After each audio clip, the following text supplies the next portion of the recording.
नमस्कार, बहुत स्वागत है आपका। आप देख रहे हैं 5 का प्राइम टाइम में हूं आपके साथ शिल्पा तोमर। उत्तराखंड की सियासत में एक बड़ी हलचल हो गई है। जी हां, उत्तराखंड में अब एक और नया सीएम बनाया जाएगा। त्रिवेंद्र सिंह रावत ने राज्यपाल को आज सीएम पद से इस्तीफा दे दिया है। अब उत्तराखंड में नए सीएम के चेहरे पर चर्चाएं तेज होती जा रही है। बीजेपी के मंत्री और कई विधायक त्रिवेंद्र सिंह रावत से दरअसल नाराज चल रहे थे, जिसे लेकर देहरादून से लेकर दिल्ली तक सियासत काफी हावी हो गई।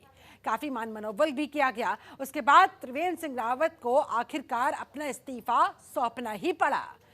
इसके बाद से ही केंद्रीय नेतृत्व इस मसले पर मंथन कर रहा था और तभी से कयास लगाए जा रहे थे कि त्रिवेंद्र सिंह रावत की मुख्यमंत्री पद से छुट्टी हो सकती है। इस्तीफा देने के बाद प्रेस कॉन्फ्रेंस में त्रिवेंद्र सिंह रावत ने कहा कि मैं लंबे समय से राजनीति कर रहा हूं। 4 सालों से पार्टी ने मुझे सीएम के रूप में सेवा करने का मौका दिया। मैं कभी सोच भी नहीं सकता था कि मैं सीएम भी बन सकता हूं, लेकिन भारतीय जनता पार्टी ने मुझे प्रदेश की जनता का सेवा करने का ये मौका दिया और ये मेरे जीवन का स्वर्णिम अवसर रहा। देहरादून में बुधवार को बीजेपी विधायक दल की बैठक भी है और उम्मीद है कि कल ही नए मुख्यमंत्री के नाम का भी ऐलान कर दिया जाएगा। अब सवाल यह है कि बीजेपी उत्तराखंड का अगला सीएम किसे बनाती है, किस चेहरे पर विश्वास जताती है, कौन होगा देवभूमि के सिंहासन पर बैठने वाला अगला चेहरा। इसी मुद्दे पर 5 के प्राइम टाइम में हम करेंगे चर्चा और समझेंगे कि आखिरकार क्या है ये पूरा माजरा। 4 वर्ष में आज 2 दिन कम रह गए 4 वर्ष पूरा होने में, तो ये इतना मौका मुझे दिया है। मैं प्रदेशवासियों का भी बहुत धन्यवाद करना चाहता हूँ, विशेषकर जो हमने स्वरोजगार के क्षेत्र में महिलाओं के उत्थान के लिए, उनके सशक्तिकरण के लिए, बच्चों की शिक्षा के लिए, किसानों के लिए, तमाम जो हमने यहाँ पर नए नए कार्यक्रम दिए, ये 4 वर्ष का मौका अगर पार्टी मुझे नहीं देती तो इन योजनाओं को मैं नहीं ला सकता था। महिलाओं का पति की पैतृक संपत्ति में खातेदार के रूप में उनकी हिस्सेदारी और एक घसियारी कल्याण योजना, मुख्यमंत्री घसियारी कल्याण योजना, जो उत्तराखंड जैसे पर्वतीय राज्य के लिए एक अति संवेदनशील पहल है। ऐसे में उत्तराखंड की सियासत में मची इस उथल पुथल के बाद सवाल बहुत सारे खड़े हो रहे हैं। मसलन अब किसको मिलेगा देवभूमि का सिंहासन? जी हां, सबसे बड़ा सवाल और सबसे ज्यादा इसी सवाल पर निगाहें टिकी हुई है प्रदेश की जनता की, उत्तराखंड की सियासत से सरकार रखने वाले एक एक शख्स की, कि अब देवभूमि का सिंहासन, उत्तराखंड का सिंहासन किसे मिलने वाला है। बीजेपी किसे बनाएगी उत्तराखंड का सीएम? जी हां, क्योंकि तमाम नामों पर मंथन अभी चल रहा है। ऐसे में मंथन के बाद किसके चेहरे पर मुहर लगाई जाएगी, ये देखने वाली बात होगी।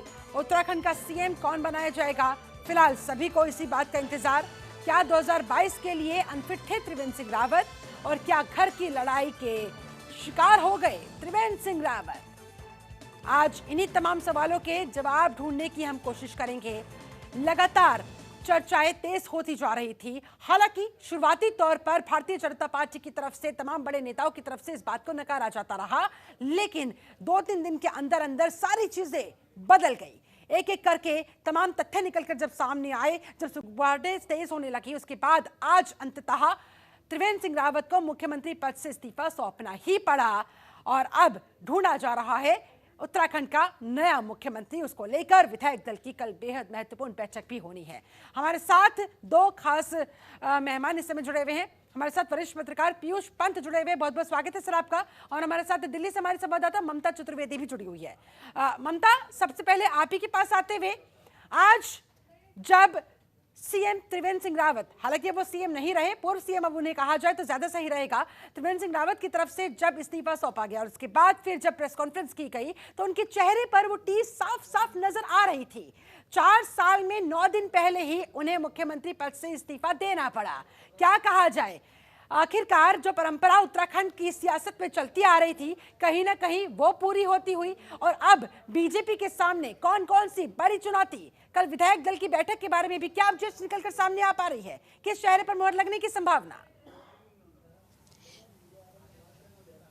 जी बिल्कुल शिल्पा, सबसे पहले शुरुआत करते हैं त्रिवेंद्र सिंह रावत के इस्तीफे से। जब वो इस्तीफा देने आए तो साफ तौर पर उन्होंने ये बात कहा कि क्योंकि पार्टी आलाकमान का आदेश था, फरमान था कि आप उत्तराखंड जाइए और इस्तीफा दीजिए, क्योंकि पर्यवेक्षकों ने जो रिपोर्ट सौंपी थी पार्टी आलाकमान को, उसके आधार पर उनको फरमान सुनाया गया था कि जब आप देहरादून पहुंचे तो वहां पर आप राज्यपाल से मिलकर इस्तीफा सौंपे। इस बात का उन्होंने साफ तौर पर जिक्र किया। लेकिन अगर 9 दिन बाकी की हम बात करें कि 4 साल पूरे होने वाले थे जिसमें महज 9 दिन बाकी था, ये कसक साफ तौर पर त्रिवेंद्र सिंह रावत के चेहरे पर देखने को मिला। और उन्होंने इस बात का जिक्र भी किया कि पार्टी ने मुझे बहुत बड़ा मौका दिया और मैंने कभी सपने में भी नहीं सोचा था, एक मध्यम वर्गीय परिवार से मैं आता हूं, कि कभी मैं किसी राज्य का मुख्यमंत्री भी हो सकता हूं, लेकिन भारतीय जनता पार्टी ने मुझे एक मौका दिया, उसके लिए उन्होंने धन्यवाद भी दिया। लेकिन कसक कहीं ना कहीं इस बात की रही कि 9 दिन ही बाकी था, अगर 9 दिन और भी रह लेते तो 4 साल का बतौर मुख्यमंत्री उनका कार्यकाल पूरा हो जाता। लेकिन साफ तौर पर उन्होंने कहा कि क्योंकि पार्टी का आदेश था, लिहाजा उनको मुख्यमंत्री पद से इस्तीफा देना पड़ा। जब उनसे ये पूछा गया कि आखिरकार इस्तीफे की वजह क्या है, तो उन्होंने साफ तौर पर कहा कि इस सवाल के जवाब के लिए आपको तो दिल्ली जाना पड़ेगा। यानी कि यह साफ है कि पार्टी आलाकमान की तरफ से जो उनको निर्देश दिया गया था उसका उन्होंने पालन किया और इस्तीफा सौंप दिया। साथ ही उन्होंने ये भी बताया कि बुधवार सुबह 10 बजे विधायक दल मंडल की बैठक होने वाली है, जिसमें मुमकिन है कि अगला सीएम उत्तराखंड का कौन होने वाला है उस पर चर्चा होगा, उस पर फैसला किया जाएगा। विधायक दल की तरफ से नेता चुन लिया जाएगा और उसके नाम का खुलासा हो जाएगा। जहां तक मुख्यमंत्री पद की आप बात कर रही थी, तो अगर मुख्यमंत्री पद की बात करें तो लगातार कई ऐसे नाम है जिसका जिक्र किया जा रहा है, चाहे वो राज्यसभा सांसद अनिल बलूनी हो, इसके अलावा धन सिंह रावत का नाम है, अजय भट्ट के बारे में भी कहा जा रहा है कि वो भी सीएम की रेस में उनका भी नाम आगे चल रहा है। इसके अलावा एक और नाम है सतपाल महाराज का। ऐसा कहा जा रहा है कि संघ के कई नेताओं से उनकी मुलाकात भी हो चुकी है, लिहाजा उनका भी नाम सीएम पद के रेस में है। ऐसे में देखना होगा कि इनमें से कौन मुख्यमंत्री बनता है, उत्तराखंड का नया मुख्यमंत्री कौन होगा। सुबह 10 बजे जब विधायक दल मंडल की बैठक होगी तो मुमकिन है कि उसमें इस सवाल का जवाब मिलेगा। लेकिन जिस तरीके से त्रिवेंद्र सिंह रावत का एक नाटकीय ढंग से कहा जा सकता है कि पूरा 24 घंटे से लगातार ये समीकरण चल रहा था, बैठकों का दौर चल रहा था और आखिरकार उनको इस्तीफा देना पड़ा। और इस्तीफा देने के बाद वो आए, प्रेस कॉन्फ्रेंस किया और उन्होंने तमाम चीजों का खुलासा किया। उन्होंने प्रेस कॉन्फ्रेंस करते हुए इस बात का भी जिक्र किया कि किस तरीके से उन्होंने कौन कौन सी योजनाओं को पूरा किया है उत्तराखंड में, किसानों को लेकर, महिलाओं को लेकर उन्होंने काफी कुछ अच्छा काम किया। जो कामयाबी थी, जो उत्तराखंड सरकार की कामकाज था, उसके बारे में भी उन्होंने जिक्र किया और पार्टी आलाकमान को धन्यवाद भी दिया कि उनको पार्टी की तरफ से एक मौका दिया। हालांकि 4 साल की कसक उनके चेहरे पर साफ तौर पर दिखाई दे रही थी कि अगर 9 दिन वो और भी काम कर लेते तो उनका 4 साल का कार्यकाल पूरा हो जाता। चलिए ठीक है ममता, आप हमारे साथ बनी रहे। हमारे साथ वरिष्ठ पत्रकार पीयूष पंत भी जुड़े हुए हैं। पीयूष जी, जिस समय डॉक्टर रमन सिंह और दुष्यंत गौतम वहां पर पर्यवेक्षक के तौर पर पहुंचे थे, उत्तराखंड की सियासत में सुगबुगाहटें, विपक्ष में हलचलें उसी समय तेज हो गई थी। और आज 2 दिन के भीतर भीतर जिस तरह से परिस्थितियां निकलकर सामने आई है, जिस तरह से इस्तीफा तक दे देना पड़ा है यहाँ पर त्रिवेंद्र सिंह रावत को, ऐसे में आपको क्या लगता है, क्या घर की लड़ाई के शिकार त्रिवेंद्र सिंह रावत यहाँ पर हुए हैं? नहीं, देखिए, घर की लड़ाई कह सकते हैं कि एक तरफ की, लेकिन सबसे ज्यादा जो है कि असंतोष था की जो कार्यशैली है त्रिवेंद्र सिंह रावत की कार्यशैली को लेके। और कभी उत्तराखंड में भाजपा संगठन और सरकार के बीच में तालमेल नहीं रहा है। बहुत ज्यादा जो है एक दूसरे ये रहा कि संवादहीनता रही है और संगठन वाले जो लगातार जो है वो सरकार से भी खड़ा रहे हैं। और इस बात को ठीक करने के प्रयास भी कई विधायकों ने करे, शिकायत भी करी गई आलाकमान से। चुनाव के पहले की ही बात है जब कम से कम 18 विधायक ऐसे थे भाजपा के जिन्होंने ये बात कही थी कि त्रिवेंद्र सिंह रावत जो है सही काम नहीं कर रहे हैं, कोई विकास के काम नहीं हो रहे हैं, कुछ खास लोगों से परामर्श से ही वो काम कर रहे हैं और अपने लोगों को लाभ पहुंचा रहे हैं और आम जनता जो है उनसे परेशान है। और असंतोष पार्टी के अंदर भी था, खासकर जो कांग्रेस के विधायक जो आए हुए थे, जो कांग्रेस से तोड़ के लाई थी भाजपा अपने 11 विधायक, उनको भी कोई महत्व नहीं दिया जा रहा था, उनमें लगातार जो है असंतोष पनप रहा था। तो ये अंदरूनी की बात के अलावा जिस तरह से उनकी कार्यशैली है, तीसरा मैं एक बहुत बड़ा इसका कारण मानता हूं संघ की नाराजगी। संघ भी नाराज हो गया था त्रिपेंद्र सिंह रावत से। हालांकि त्रिपेंद्र सिंह रावत संघ की ही पसंद थे, उन्हीं की पसंद से ही यहाँ वहां बनाए गए थे मुख्यमंत्री। लेकिन वो जिस तरह से उन्होंने मंदिरों का टेक ओवर की बात करी, उन्होंने वहां पे जिस तरह से हरिद्वार में जो है शराब के ठेके जो है खुले और जो है बूचड़ खाने की खोले गए, उससे जो है तमाम संघ को भी कहीं ना कहीं जो है उनसे नाराजगी पैदा हो गई। और ये बात साफ थी कि संघ जो है जब नाराज हो जाता है तो फिर कोई भाजपा में वो टिक नहीं पाता है। और यही नाराजगी मुझे लगती है, संघ की नाराजगी जो है त्रिपेंद्र सिंह रावत को कहा जा रहा गद्दी है छोड़ने कि मजबूर कर। तकरीबन 3 साल से समस्याएं ज्यादा आने लगी थी, शिकायतें ज्यादा आने लगी थी त्रिवेंद्र सिंह रावत को लेकर। तो ऐसे में इतना लंबा समय लग गया पार्टी हाईकमान को इस और ध्यान देने में, कोई स्थायी इसका समाधान निकालने में, चुनाव से 1 साल एन वक्त पहले। नहीं देखिए, क्योंकि हाईकमान जो है लगातार टाल रहा था, क्योंकि उससे गलत मैसेज जाता।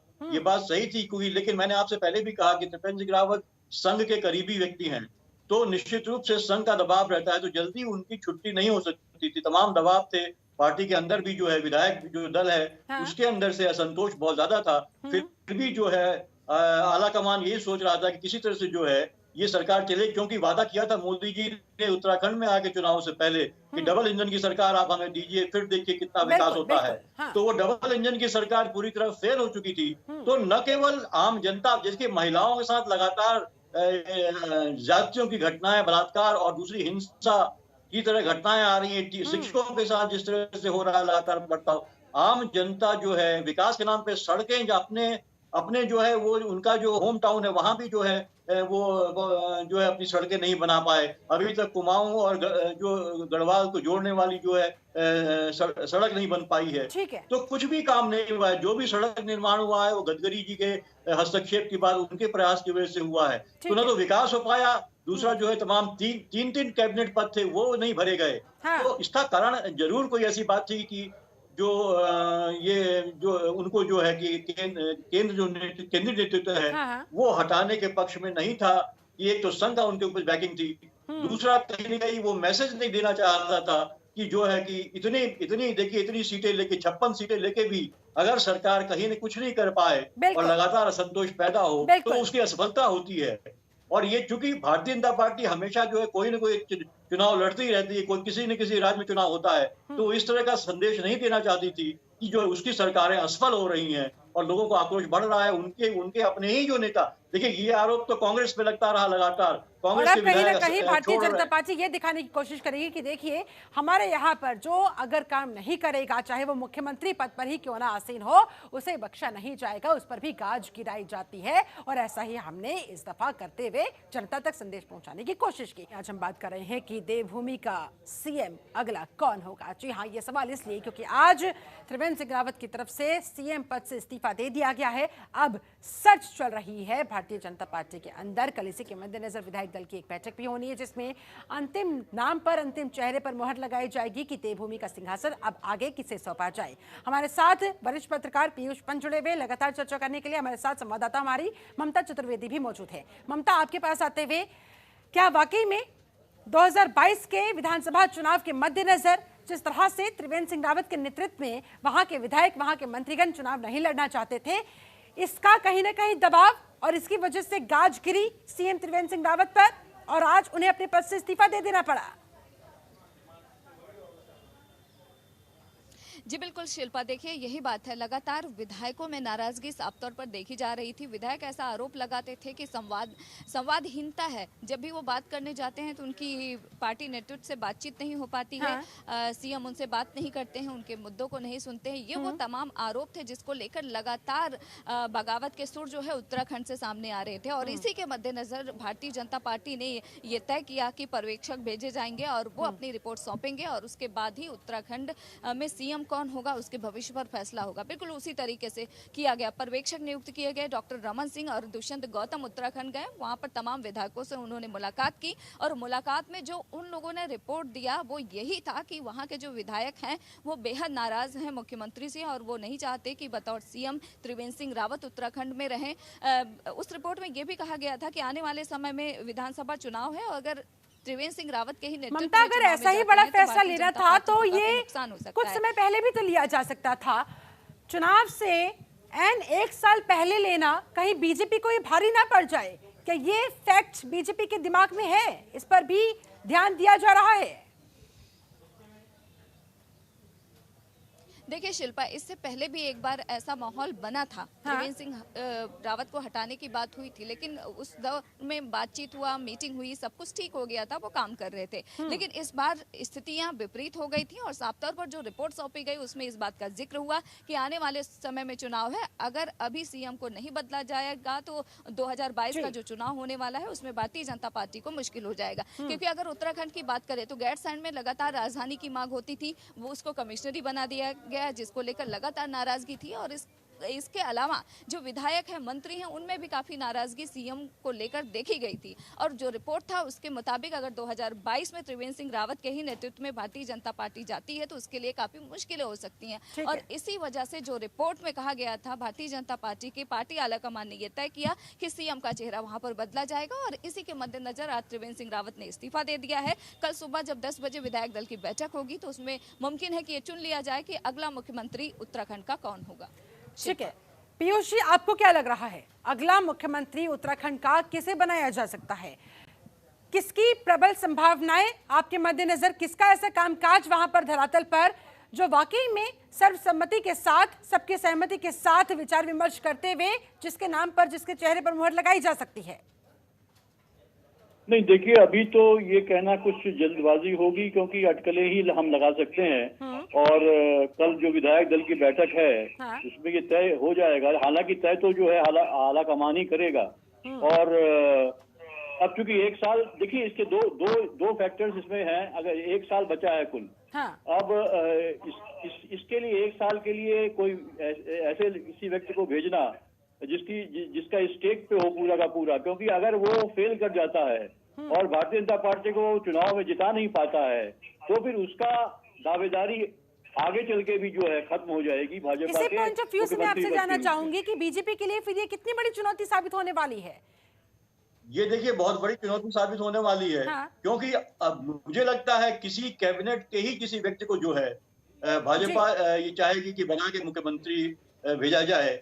लेकिन ये भी देखना है क्योंकि इतना ज्यादा असंतोष पैदा हो चुका है। दूसरा देखिए आम आदमी पार्टी का भी खतरा एक पैदा हो गया है कि किस तरह से ये खतरा पैदा हो गया कि बहुत से विधायक जो हैं वो छोड़ के जा सकते हैं, आम आदमी पार्टी में जा सकते हैं और उनसे लगातार संपर्क में भी हैं। तो अगले चुनाव में चुनौती जो है आम आदमी पार्टी से मिल सकती है। तो ये सब देखते हुए कोई ऐसे व्यक्ति को ही मुझे लगता है बैठाया जाएगा। और कहीं ना कहीं बीजेपी की तरफ से पीयूष जी फैसला ले लिया गया है, मजबूरी में बेशक से फैसला लिया गया हो, लेकिन विपक्ष इस फैसले को या फिर ये जो उठापटक हुई है, ये जो परिवर्तन हुआ है सीएम के चेहरे में, कहीं ना कहीं इसे भुनाने की कोशिश करेगा, इसका फायदा उठाने की कोशिश करेगा, कहता दिखेगा जनता के बीच।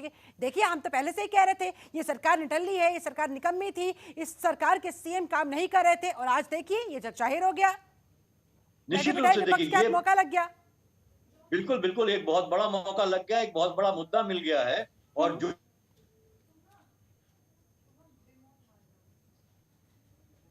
लगाने जो है कि भारतीय जनता पार्टी, कांग्रेस वाले जो है भारतीय जनता पार्टी के ऊपर लगाएंगे और इसका पूरा का पूरा फायदा उठाएंगे। अब ये शुरू हो जाएगा आज से ही और ये लगातार जो है चुनाव तक ये चलता रहेगा, ये चलता रहेगा। चलिए ठीक है ममता, आखिरी कमेंट आपसे भी, अब फिलहाल आगे किस तरह की संभावनाएं नजर आ रही है? अब कल होने वाली विधायक दल की बैठक का इंतजार, उसके बाद ही आगे ऊंट किस करवट बैठेगा इस बारे में फैसला लिया जा सकेगा, किसके नाम पर अंतिम मोहर लगेगी, उसी के बाद चीजें फाइनलाइज होंगी। जी बिल्कुल शिल्पा, क्योंकि अब तो उत्तराखंड का सस्पेंस खत्म हो चुका है। कल सुबह 10 बजे त्रिवेंद्र सिंह रावत ने ही प्रेस कॉन्फ्रेंस में इस बात को कहा है कि कल सुबह 10 बजे विधायक दल की बैठक बुलाई गई है। मुमकिन है कि उस बैठक में कौन मुख्यमंत्री बनेगा उसके नाम पर मुहर लग जाएगा। अब विधायक दल अपने नेता को चुन लेंगे और आगे जो कार्रवाई होती है सीएम बनने की मुमकिन है वो शुरू हो जाएगी। तो सारा सस्पेंस खत्म हो चुका है। अब सभी लोगों की निगाहें टिकी हुई हैं। सुबह 10 बजे बरकरार है। ठीक है पीयूष जी, आपका फाइनल कमेंट। सस्पेंस अब सिर्फ चेहरे पर बरकरार है कि किस चेहरे को आखिरकार अब उत्तराखंड की बागडोर सौंपी जाती है।